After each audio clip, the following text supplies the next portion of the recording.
से जुड़े सभी शिक्षकों और शिक्षा प्रेमियों का हार्दिक अभिनंदन करता हूं, स्वागत करता हूं। आज हम फिर से शिक्षा के लिए शिक्षकों और बच्चों के कुछ प्रश्नों के साथ उपस्थित हैं। हमारे साथ शिक्षा विभाग के अपर मुख्य सचिव डॉक्टर एस सिद्धार्थ आपके प्रश्नों के उत्तर के साथ उपस्थित हैं। मैं आपका अभिनंदन करता हूं, स्वागत करता हूं सर, हम लोगों ने कुछ प्रश्न हमें प्राप्त हुए हैं, कुछ बच्चों के भी हैं और कुछ शिक्षकों के भी हैं। पहला है ज्योति कुमारी MS डुम्मा शिवहर से हैं। ये कहती हैं सर कि मैंने गौर किया है कि एक दिन 11 बजे रात को आप सक्षमता परीक्षा ट्रांसफर का फाइल साइन किए और अगले ही दिन सुबह 8 बजे आपको फ्लाइट उड़ाते देखा गया।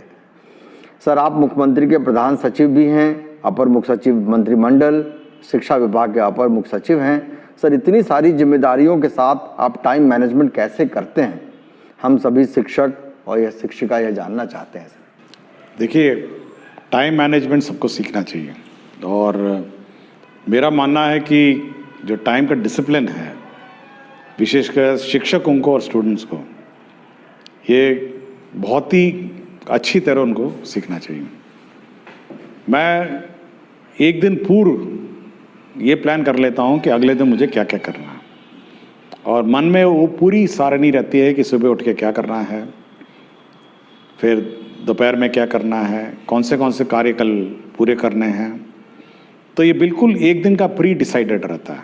ये कोई मतलब वेग नहीं छोड़ देता हूँ कि अच्छा ठीक है, समय मिलेगा तो करेंगे, नहीं मिलेगा तो नहीं करेंगे। ये सब फिक्स्ड रहता है और मैं इसका बहुत ही मतलब सशक्त पालन करता हूँ, 100%।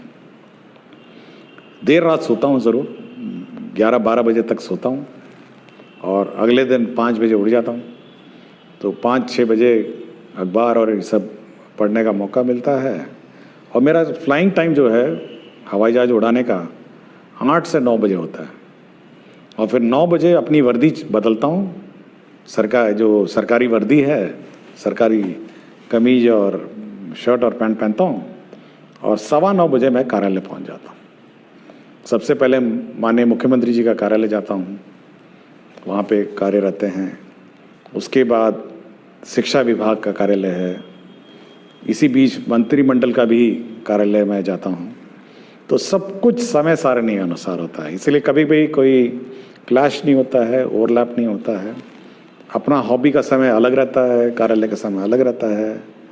और मैं सभी से मैं एडवाइस करूँगा कि कोशिश करें कि टाइम का मैनेजमेंट और टाइम मैनेजमेंट थोड़ा मेंटेन करेंगे सभी, और बच्चों को भी ये बात सिखाएं, क्योंकि बच्चे बचपन से अगर टाइम मैनेजमेंट सीखेंगे तो बाद में जाके मतलब सब कुछ कर पाएंगे। समय पे मैं पेंटिंग के लिए भी समय निकाल लेता हूँ, फोटोग्राफी के लिए भी निकाल लेता हूँ, हर चीज़ के लिए समय निकल जाता है। और अगर टाइम मैनेजमेंट हो तो सब कुछ हो जाता है, और अगर टाइम मैनेजमेंट नहीं हो तो कुछ नहीं होगा। फिर आप कंफ्यूजन में रहेंगे और दुविधा में ही रहेंगे हमेशा। राकेश सर शिक्षक हैं प्राथमिक विद्यालय बड़की बलियारी विक्रमपटना के।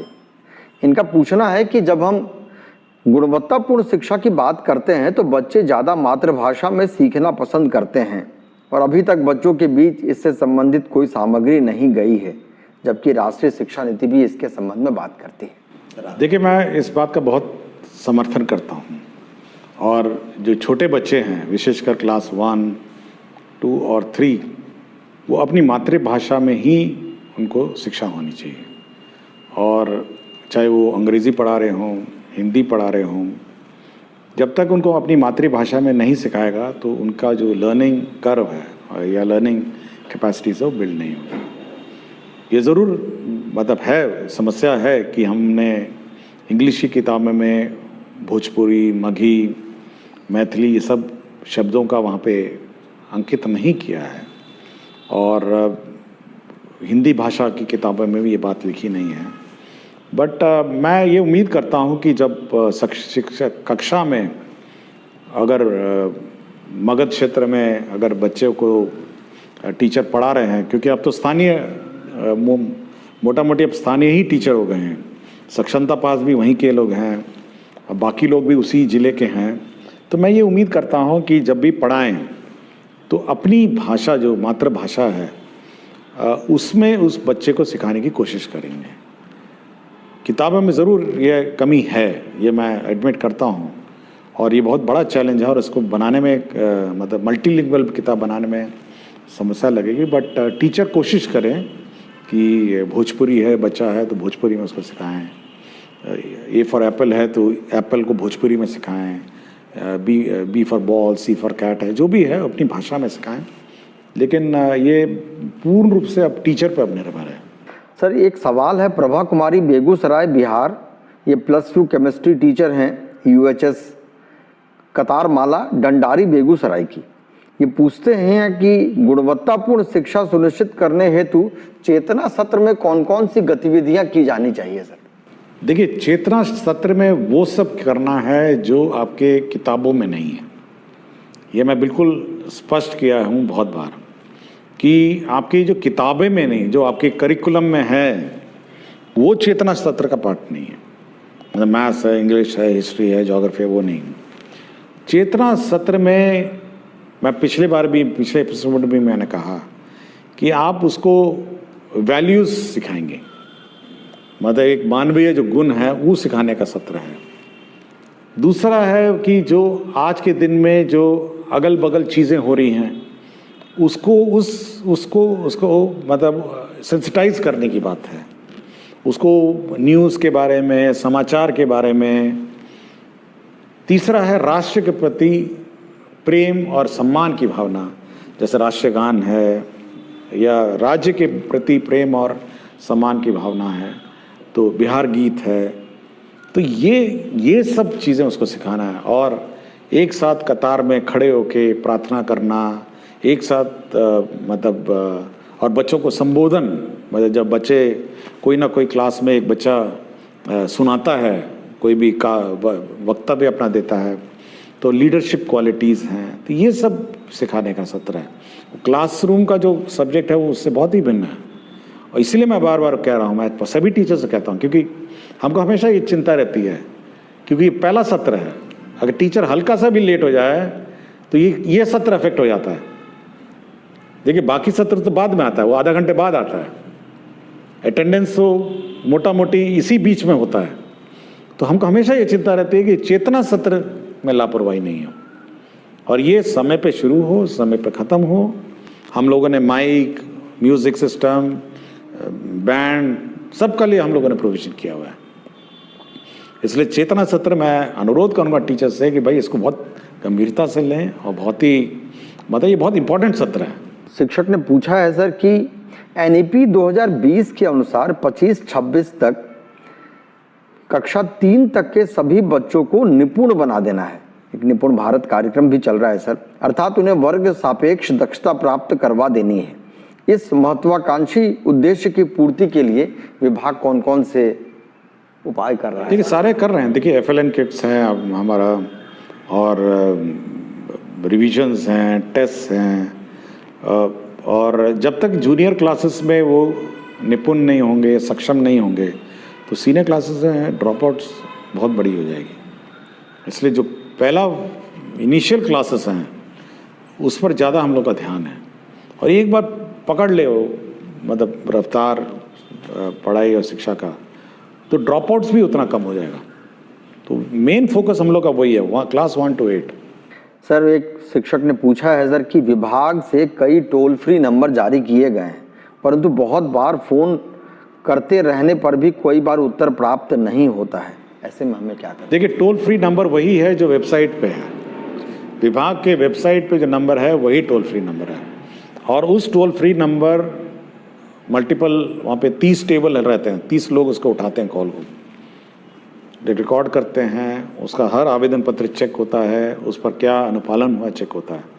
इसलिए मल्टीपल टोल फ्री मत खोजने की कोशिश करिए, आप वेबसाइट में जो टोल फ्री नंबर है उसी को डायल करिए और अपना कंप्लेंट वहीं पे रिकॉर्ड करिए। एक शिक्षक ने पूछा है, कभी कुछ दिन पहले ही आपने कहा कि प्रत्येक शिक्षित व्यक्ति की जिम्मेदारी है कि वो अशिक्षित को शिक्षित बनाए, एक शिक्षक को छोड़कर अन्य शिक्षित व्यक्ति यह कैसे सुनिश्चित कर सकता है? देखिए, ये बाबा साहब डॉक्टर भीमराव अम्बेडकर जी का कथन है, और 14 अप्रैल को एक कार्यक्रम में गया था मैं, उस कार्यक्रम में मुझे किताब मिली थी और किताब के पीछे वाला कथन है जो मैंने पढ़ के सुनाया है। और देखिए, टीचर तो शिक्षित हैं जो शिक्षा ग्रहण कर रहे हैं, लेकिन समाज में बाकी लोग भी तो शिक्षित हैं ना। आपके मुखिया जी हैं, वार्ड सदस्य हैं, जीविका हैं, तो सब लोगों का अगर आप शिक्षा प्राप्त करते हैं तो ये आपकी जवाबदेही है और आपकी रिस्पॉन्सिबिलिटी है कि बाकियों को भी आप शिक्षित बनाएंगे। देखिए, बहुत ही सिंपल ही मांग रहा हूँ मैं, कोई बहुत बड़ी डिमांड नहीं है मेरी। मैं इतना ही कह रहा हूँ कि भाई जो बच्चा बाहर घूम रहा है या बच्चा ड्रॉप आउट है उसको वापस स्कूल में लाइए, इतना ही कर दीजिए, बहुत है। मैं कोई बहुत बड़ी चीज़ नहीं मांग रहा हूँ एक शिक्षित व्यक्ति से। बच्चा बगल में मोहल्ले में घूम रहा बाहर, उसको आप समझा बुझा के स्कूल में भर्ती करा दीजिए, इतना ही मेरी डिमांड है। और इतना ही करिए ना, बाकी कुछ मत करिए, आप इतना ही कर दीजिए। बाकी वो बच्चा एक बार शिक्षित हो जाएगा, वो अपने में संभल जाएगा। जी, बहुत उपयोगी है सर। कि सर, एक शिक्षक ने पूछा है कि कई शिक्षक अपनी लेखनी या नवाचारी मन के कारण सोशल मीडिया पर बहुत प्रसिद्ध होते हैं, परंतु उस नवाचार को अपने वर्ग कक्ष तक ले जाने में असफल रहते हैं। इस सिचुएशन को डील करने हेतु तो आपका क्या सुझाव है सर? देखिए, बार बार मुझे डायरेक्टर SCERT से मेरी बात होती है और मेरे ख्याल से हर एक महीने में उनका इस पर मेरे से डिस्कशन हो जाता है। और मैं बार बार उनको ये चिंता व्यक्त करता हूँ कि भाई ट्रेनिंग तो बहुत अच्छा कर देते हैं, FLN भी बहुत अच्छा बना लेते हैं, लेकिन यह वहाँ क्लासरूम परिवेश में क्यों नहीं दिखता है? मतलब जब क्लासरूम में जाता है तो ये परिवर्तन कैसे हो जाता है? आप या तो आपका ट्रेनिंग मेथोडोलॉजी गलत है। ऐसा नहीं है ना कि हम FLN यहाँ बनाएं, मान लिया उस दिन 110 FLN थे और क्षेत्र में जाएंगे, हो सकता है उसमें 110 में 60 हो, 40 नहीं हो पाए। तो बार बार मैं SCERT को ये बोलता हूँ, भाई ट्रेनिंग जब आप करते हैं और ट्रेनिंग मेथोडोलॉजी करते हैं तो आप ये ध्यान रखें कि जो आप पढ़ाते हैं वो स्कूल में इम्प्लीमेंट हो रहा है, यह सुनिश्चित करेंगे। और ये भी कहा है कि हर जो फैकल्टी है उसके साथ आप 2 स्कूल अटैच करेंगे। वो अपने जो प्रयोग है FLN का प्रयोग देखेगा कि जिस टीचर को हमने ट्रेनिंग दिया था तो वास्तव में वो पढ़ा रहा है, नहीं पढ़ा रहा है जिस प्रकार की ट्रेनिंग उसको दी गई है, या अपने मर्जी से फिर शुरू हो गया। तो ये चिंता मेरी है कि सोशल मीडिया में बहुत सारे नवाचार हैं, FLN किट्स भी हैं, FLN मेथोडोलॉजीज भी है, लेकिन ये स्कूल में वास्तव में ये वहाँ पे है या नहीं है, हो रहा है या अलमारियों में बंद है या डब्बों में बंद है, ये मेरी बहुत चिंता है और इसका मैं समाधान निकालने की कोशिश में लगा हूँ। बहुत स्वाभाविक है सर। सर, एक प्रश्न पूछा है शिक्षक ने कि 100% नामांकन के लिए अभी नामांकन पखवाड़ा भी चल रहा है और ये शैक्षणिक सत्र की सबसे महत्वाकांक्षी उद्देश्य भी है। इसके डेट को अभी एक्सटेंड करके सर 22 अप्रैल तक किया गया है। वो पूछ रहे हैं कि सर हम शिक्षक ऐसा क्या करें कि जिससे नामांकन में तेजी आए? देखिए, तेजी में क्या, आपका पहले तो मीटिंग, मैंने पहले ही कहा है, आप मुखिया जी को ये मीटिंग करेंगे, वार्ड सदस्य को मीटिंग करेंगे, गांव में आंगनवाड़ी सेविका मीटिंग करेगी, आपके जीविका दीदी मीटिंग करेंगे, बच्चों की प्रभात फेरी निकालिए। आप स्कूल को इतना अट्रैक्टिव कर दीजिए कि मतलब बच्चे देखने आए स्कूल में क्या हो रहा है। तो जब एक्साइटमेंट लेवल स्कूल का बढ़ेगा तो बच्चे अपने आप आ जाएंगे। मतलब कभी कभी मैं सोचता हूँ कि कभी कोई JCB गांव में आ जाता है, उसको देखने के लिए 15-20 लोग इकट्ठा हो जाते हैं, मतलब एक्साइटेड हो जाते हैं कि कुछ चीज़ हो रहा है या स्कूल में हो रहा है। तो जैसी स्कूल में वो एक्साइटमेंट है, अटैचमेंट है, या स्कूल में कोई इवेंट हो रहा हो, माइक, देखिए एक चीज़ मैंने सबको कहा है कि शुरू में 6:30 बजे स्कूल है, आप एक ही काम करिए, कुछ नहीं करना है, आप जोर जोर स्कूल का गाना चलाइए, जोर जोर परेड करिए, जोर जोर अपना स्कूल में वक्तव्य दीजिए, ताकि पूरे गांव में आवाज जाए कि स्कूल शुरू हो गया। और कोई बच्चा बाहर घूम रहा है या उसका माता पिता सुनेगा ना, तो वो अपने बच्चे को देखेगा, कहेगा कि नहीं, इस बच्चे को तो स्कूल में जाना है, बाकी बच्चे तो पहुंच गए। तो ये माइक है, बड़ा एम्पलीफायर ले लीजिए ना, बड़े बड़े एम्पलीफायर ले लीजिए, लेकिन ऐसा आवाज करिए पूरे गांव मोहल्लों में कि अगल बगल सारे माता पिता को पता चल जाए कि 6:30 बजे स्कूल शुरू हो गया है, अब स्कूल की गतिविधि शुरू हो गई है, प्रार्थना शुरू हो गया है, आपका राष्ट्रीय गीत हो रहा है या आपका कोई वक्तव्य सुनाया जा रहा है। ये जो आप पूछ रहे थे पहले कि चेतना सत्र का क्या उद्देश्य है, चेतना सत्र का उद्देश्य ये है कि चेतना स्कूल के अंदर ही नहीं बल्कि स्कूल के बाहर भी चेतना करना, और अगल बगल जितने माता पिता हैं उनको लगे, उनको अपने लगे अंदर कि भाई मेरा बच्चे को तो होना चाहिए समय, लेट भी नहीं पहुंचाएगा, कि भाई जैसी आवाज आएगी तो बच्चा सो भी रहा होगा तो उठा के उसको भेज देगा कि भाई तुमको तो 6:30 बजे स्कूल शुरू हो गया है, और या कहीं ड्रॉप आउट होगा तो उसको भर्ती कराएगा। तो उस चेतना सत्र में माइकिंग का, आवाज का, मतलब उसका प्रयोग किया जाए और फुल वॉल्यूम में प्रभात फेरी निकाली जाए, माइक लगा के मुखिया जी का मीटिंग कराया जाए, वार्ड सदस्य का मीटिंग कराया जाए, जीविका बिल्कुल हिला दिया जाए, मतलब गांव का जो मतलब वातावरण है उसको इतना चार्ज कर दिया जाए कि सारे बच्चे स्कूल आ जाएं, बिल्कुल बच्चे भाग के आए स्कूल। हाँ, मतलब जब एक्साइटमेंट होगा तो सब आ जाएगा ना। अब आपको उम्मीद करेंगे कि हाँ एक तो शांति से वातावरण में स्कूल चल रहा है, आप उम्मीद करेंगे कि अच्छा हम अपना बच्चा लेके जाएंगे, अच्छा कल, आज नहीं तो कल ले जाएंगे, कल नहीं तो परसों, करते करते करते गया।